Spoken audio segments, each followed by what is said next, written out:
Morning guys, how the devil are you? It's a little bit later than what we've been doing for Jasper the Emperor at the Finch job.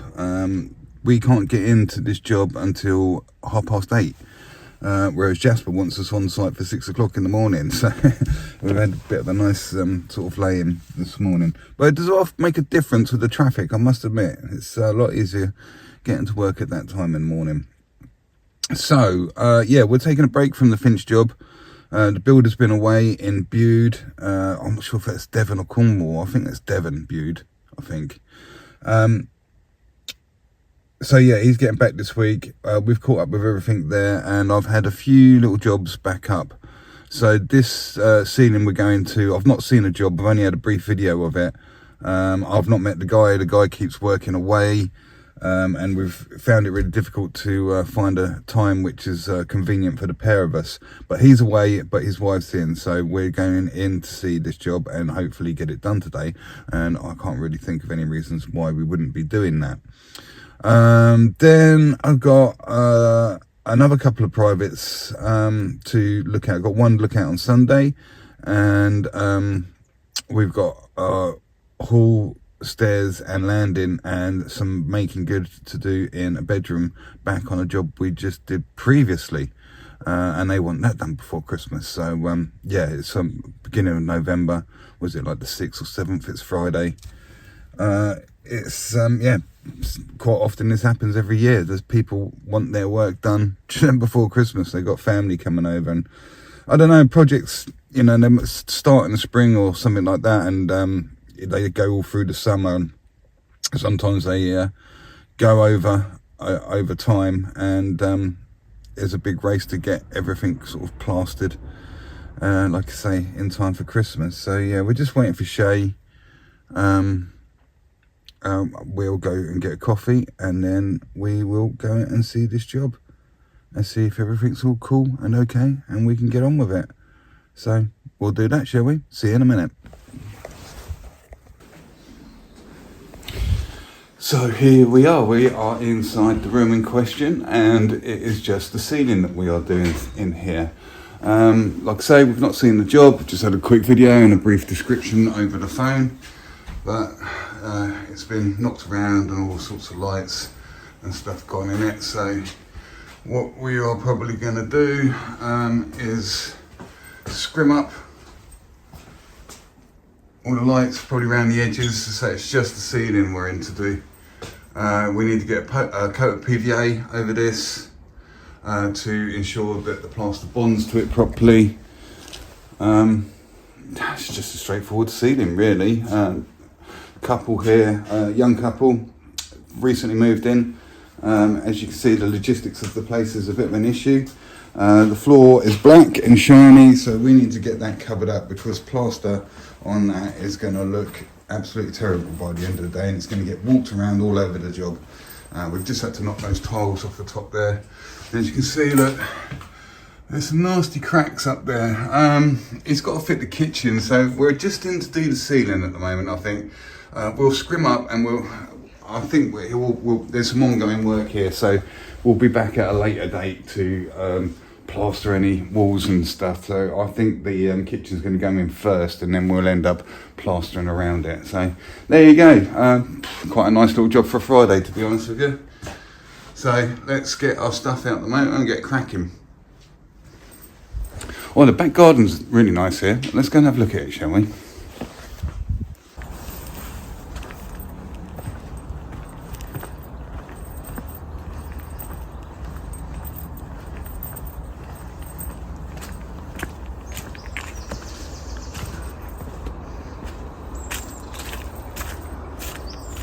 There. We're into a bit of canoeing or paddleboarding. Awesome. Wonder if there's a local pub up the canal.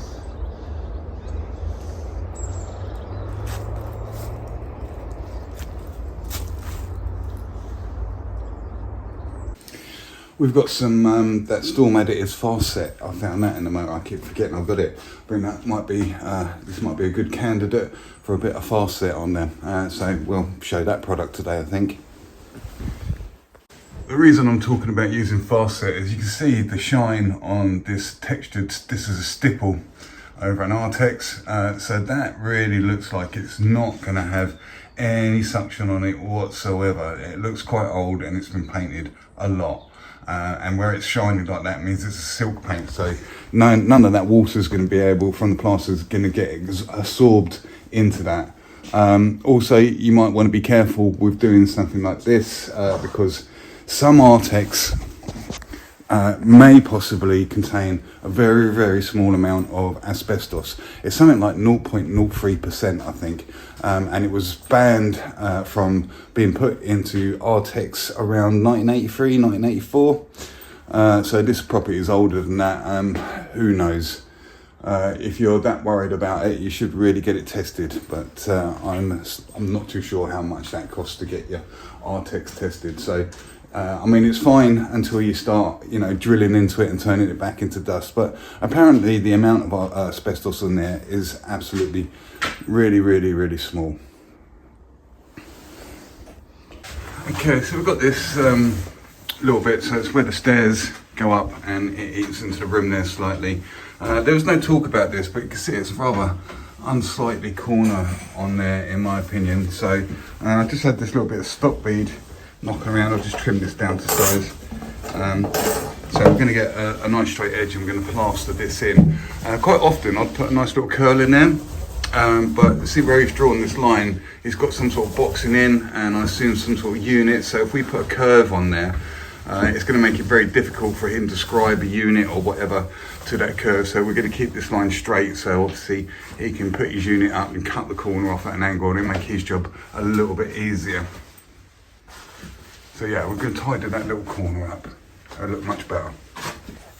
There we go, a little bit of stop bead. I'll put that stop bead on that side. It seemed easier because I'm using the stapler to hold them up. And I wanted to make sure I got this line down onto this bottom one straight from that angle. Looks pretty good from that side. But yeah, I've put one stop bead this way and this way. No particular reason. It was just easier to do it that way. Just as long as that line's nice and straight. So yeah, that will look a lot better because, you know, they tend to wobble around all over the place, and look at that bottom line, we'll straighten that right up for him. It makes such a difference. Another little thing that can make life difficult for you as a plasterer and will look unsightly, you see we've got this, I assume it's Artex build up. It's well worth getting in there and trimming things like that off.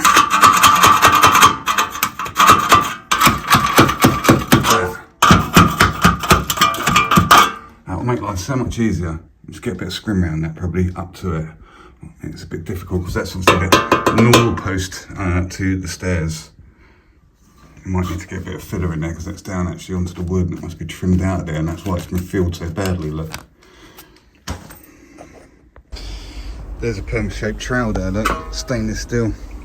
It's the customer's. Now look at the bend in that. Look at that.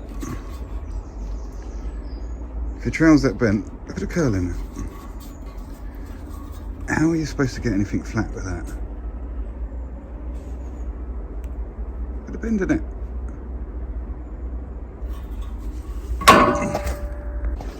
Now, did I ever mention that I use, it's really filthy and needs to clean with sharp sand. It's, yeah, I just haven't got around to doing it. But yeah, did I ever mention I use a 20 by 5 inch carbon steel trowel? Now, look at the difference. Look how straight that is.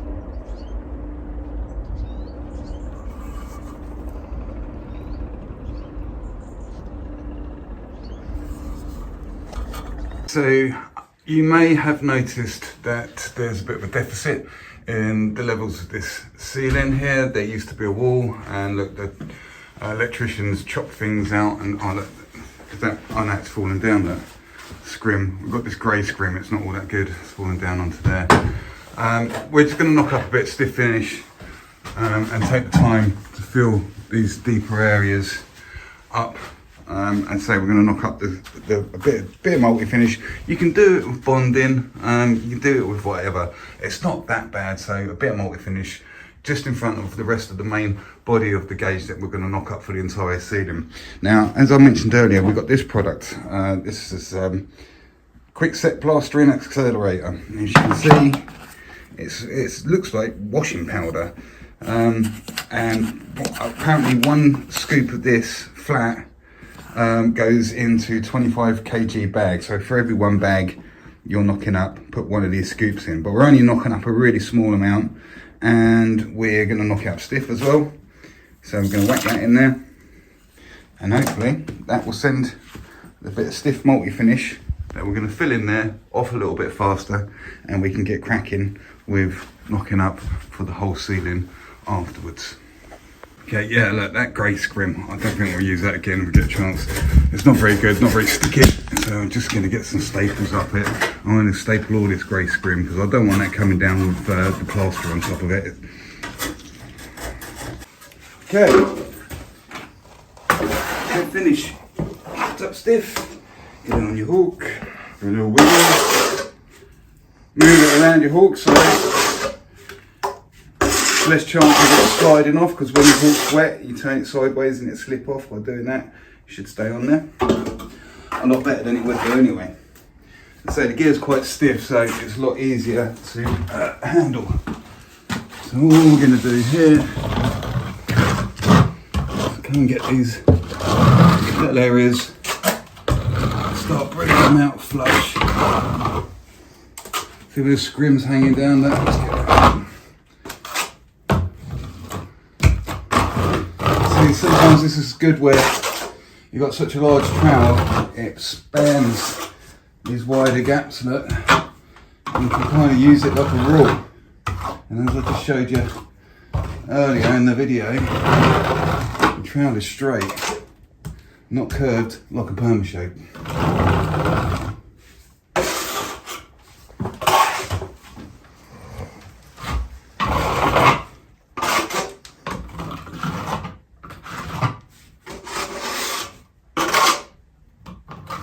Say that it's not much depth here, but it's worth taking the time to do, and this ceiling is all we've got to do all day, so you know we don't mind doing these extra little bits and pieces.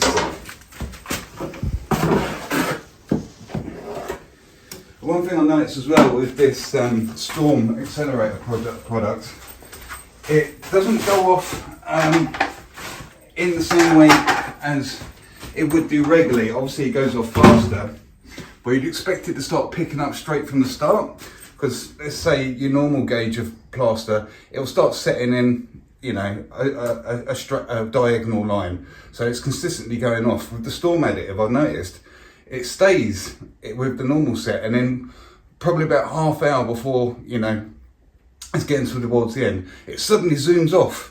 So it seems to give you enough time to play with a bucket of gear, get it nice and flat, and then once you've got it flat and trailed up, then it suddenly goes off and you're able to get your next coat or whatever you need to do done to it. So yeah, I don't know how they work the timing out for it. You can get, they was doing 60-minute plaster, wasn't they, for a while, but you can't seem to get it anymore. Fast set by British Gypsum. Half time. Well, no, I think it's just called fast set. I think it was 60 minutes. I know you can get easy fill. You can get that in 20 minutes or 60 minutes. But this is when you start learning the ceiling as well. As usual, these old ceilings are all over the place. Right, let's get and use this stuff up, and then we'll get back to you when we knock up for the main body of the ceiling. Okay, so we just washed the bucket round, a tiny little bit of that stiff gear with the accelerator left in it. So we put some fresh water in there and we're washing it round, and that's what we're going to keep as dirty water. So when we put the next full lot in there, that's going to send this first coat off a little bit faster than it would do if you were just using just clean fresh water. So look, we've taken the time to do a lot of problems. We've straightened this up, it's looking a lot better already, and obviously we filled all these chases as we were showing you previously. So yeah, we're kind of ready, it's going off, we're ready to knock up and put the whole ceiling on now.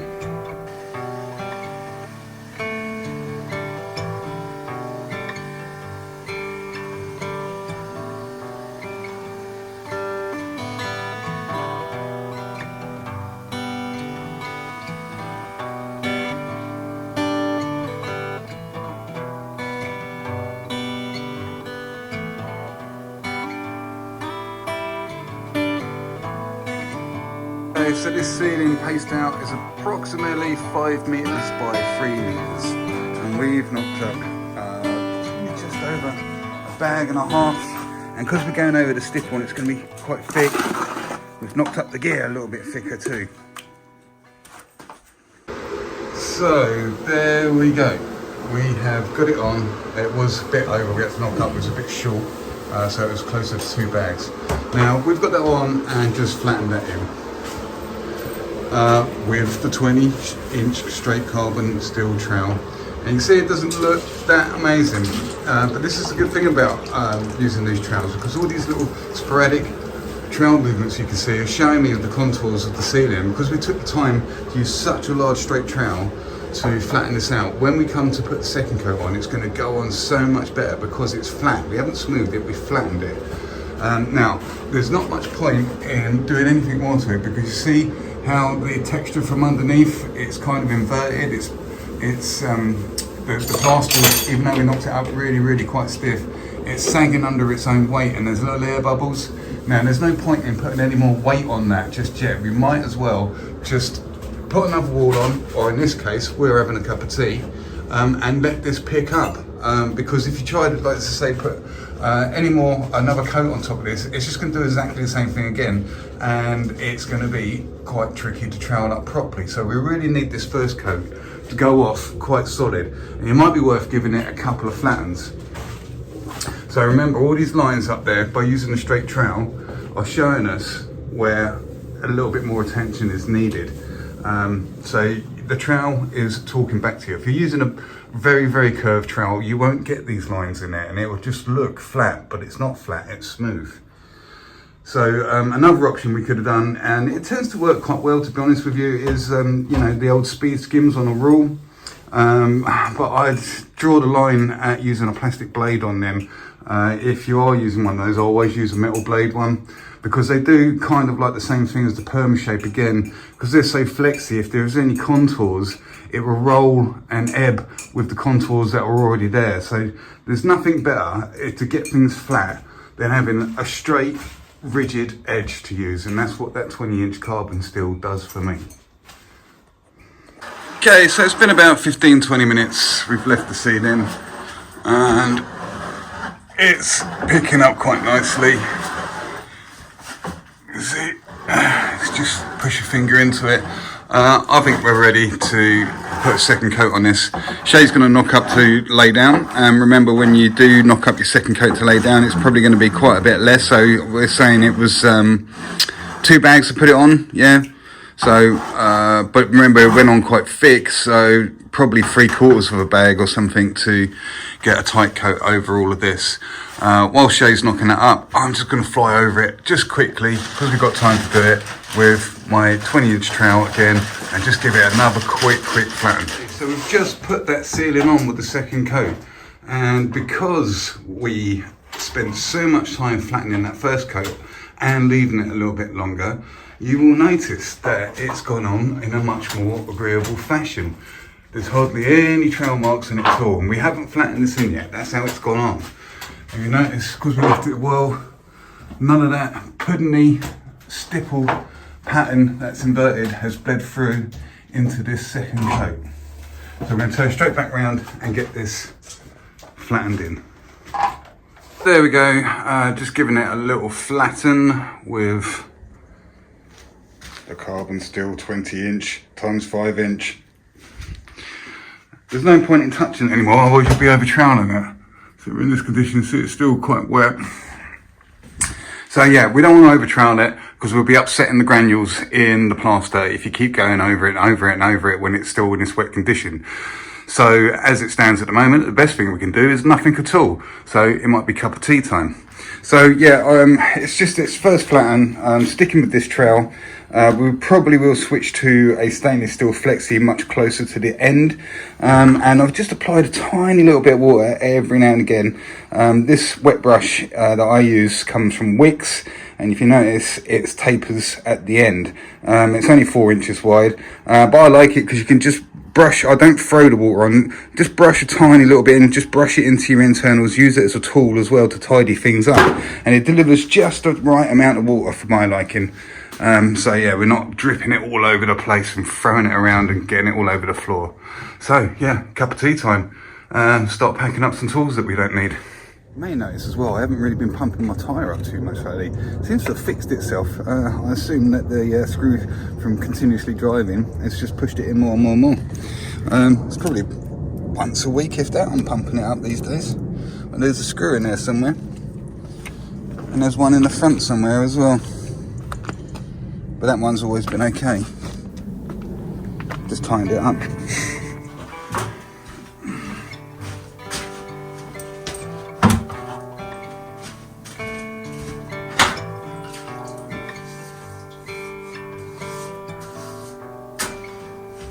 Time to switch to, in this case, Rafina Flex 2.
starting to brown off in certain little areas, which normally means you're pretty much at the end of your wall, ceiling, whatever it is you're plastering.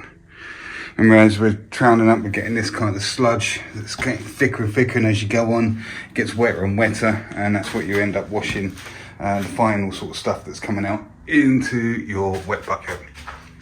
So all that's left to do now is just clean up, cut out these spotlight holes so they're nice and neat, and just get tidied up and get out of here. Quite a nice little job for a Friday. I need to brush in some internals here. I'll show you this now though. I mean, that looks so much better, doesn't it? I mean, this has all got a tile adhesive on. I had to come down the wall a little bit because I couldn't get it all just by coming down this one angle, so I've had to straighten this up. And like I say, I assume this is a work in progress, and mate is going to be fitting the kitchen, and then he will have me back to do the walls at a later stage. He's got loads of tools around everywhere. He looks quite handy. So yeah, that nasty little corner, I've still got to clean this bead off. Look, it's still dirty. I just finished troweling up, and I need to run a little inch brush in around here. But that looks so much better than that did this morning. That is for sure. See all these little brown spots? That's the, sort of like the undercoat where it's really thin, the top coat's really thin. You can see this area down here is from the first coat, so that's set, that's in front. And I've got to admit, this storm additive, you do have to be a little bit careful with it, to be honest with you, because it kind of doesn't feel like it's going anywhere. It doesn't feel like it's doing anything. It suggests that it will make plaster go off in 2 hours from start to finish, I think. Last time we used it, I think it pretty much was bang on 2 hours. We did a big ceiling. I think it was about 4 bags, and there was 2 of us putting it on. And the ceiling was down in 2 hours. So yeah, it did do. But yeah, it seems like it's not going anywhere. And you think, oh, I don't notice any difference in this. But once it's on and it's flattened in, you might be fooled thinking, well, I can go on and get something else now. But don't be fooled, it will suddenly turn on you and go. So that's where you need to be a bit careful with it. But yeah, it does what it says on the tin. Let's get tidied up and get out of here. So there we go, look, we've just taken the dust sheet off that light down there, and it's catching the ceiling in the way. It's showing the slightest little discrepancies. So there you go, that's the sort of quality we're looking at. And so that sort of like sheen, that's what you get from the flexi trails, stainless steels. So the reflection, everybody thinks that's amazing, but you don't want too much of a reflection on there. You've polished it up so much that the paint doesn't adhere to it very well. So there you go. Yeah, still need to cut these little holes out.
Okay then, let's get out of here.